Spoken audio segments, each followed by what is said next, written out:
I think it is revealed that there is some elasticity in the party on its ability to debate the immigration issue.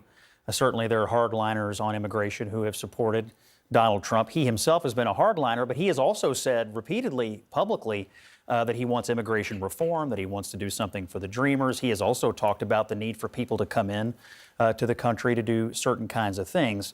And then you have these other new supporters of Donald Trump who understand that if you're just recruiting like the top 0.1% of the best and most talented, say engineers from around the world, that's probably a good thing. I think where there's great alignment is on the need to eliminate the fraud in the program. And I think some of these visa programs are being used to bring people in for no other reason than to displace American workers and to do things more cheaply. So I think the common ground and the way forward is bring in the people who are the goats, of engineering from around the world. Bring those people here and then focus on American workers, American students for everything else.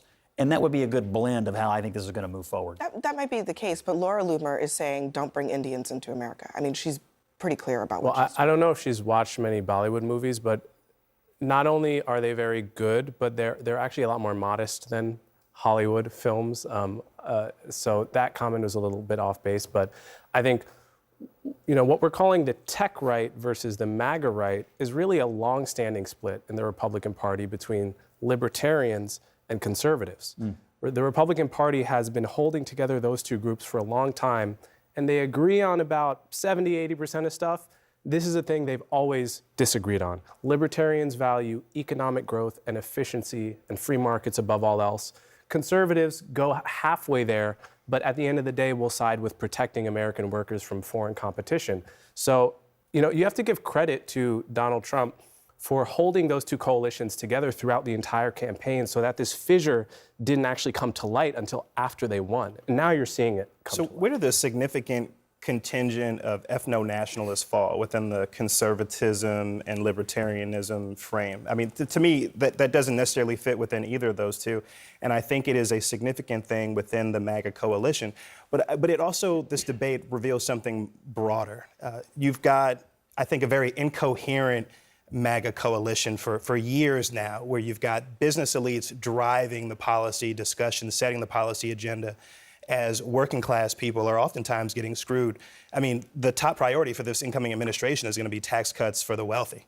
And we now see this conversation about immigration not even taking shape the way that white working class people thought it would. So if I may ask a question, Madison, so you think working class people have been screwed by the immigration policy of the last 4 years where people are coming into the country and displacing American workers? No, so I don't agree with the framing of that, actually. Well, I'm just asking because you said it. I just wonder how they're being screwed. No, I didn't. I said white working class people are being screwed by the Republican Party, whose top priority is tax cuts for billionaires and for billion-dollar corporations. But you would agree that the flood of immigration has also screwed working class people. Opposing minimum wage increases, opposing universal child care, and efforts to expand health care. We're talking about immigration. But hang on, if I may, Scott and Mondaire, I mean, I actually think we're veering way off course here because the thing that Donald Trump apparently ran on predominantly is stopping the flow of illegal immigration into the country. When we talk about H-1B visas, we're talking about 85,000 a year of legal immigrants, okay? Legal immigrants. So there are plenty of Republicans right now who are waging an internal war within their party, not about illegal immigration, not about millions of illegal immigrants, but about fewer than 100,000 legal immigrants a year. I mean, I think that is what is catching people off guard who have, I guess, more recently joined the MAGA coalition. Right, and I think President Trump has been very supportive of legal immigrants. I mean, his wife's a legal immigrant.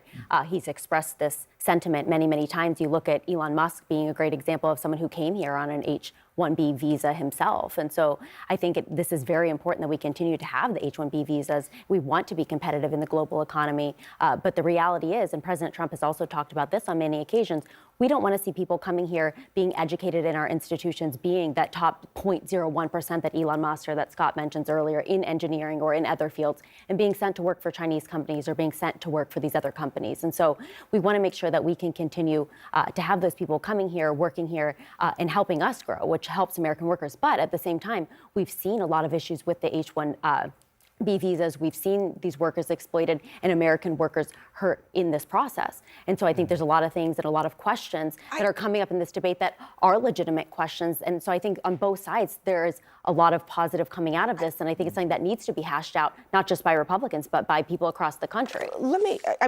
I think it's obviously, it's a good debate, but I do question this idea that when we're talking about the scale of this particular immigrant visa program, whether you're actually really talking about something that, you were talking about harm to American workers, that is happening on a scale that is far greater than the H-1B program. Yeah. I think you have to acknowledge Oh, that. no, absolutely. I mean, we like the percentage of people in the country right now that are foreign born is the highest it's been in over a century.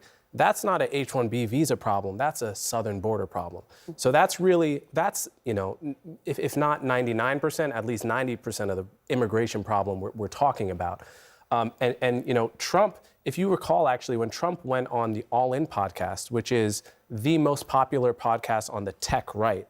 By a lot of immigrants on that podcast. Oh, yeah, absolutely. Yeah, Right. mostly immigrants Mostly on that podcast. immigrants, yeah. Successful tech entrepreneur immigrants. They asked him right at the beginning of the podcast, this H-1B thing, are you for that? And Trump said, you know what, I think that is a good idea. I think we need to bring those people. But after that podcast, he had to walk those comments back. But he was able to manage that during the campaign. But now that they've won, this is a deep fissure within the party. Richie Torres wrote this. The far-right backlash against Indian immigrants confirms what we in the Democratic Party have long known, that the far right is implacably hostile to all forms of non-European immigrants, regardless of legal status. It's not about status, it's about race. The far right prefers purity over prosperity. That's totally false. And I think on any of these visa programs, what any Republican ought to be looking for here is, are they being abused? You mentioned the number of people coming in on H-1Bs. I'm pretty sure not all of them were coming here under the auspices of the program as we would want it, meaning are we using it in other visa programs to get the absolute best and brightest engineers? That's the occupation that keeps being thrown out. So to me, the way forward for Trump is very simple. I want to eliminate the fraud in any of our visa programming. I want to absolutely control the southern border, because I think Coleman is right. That's where the major problem is.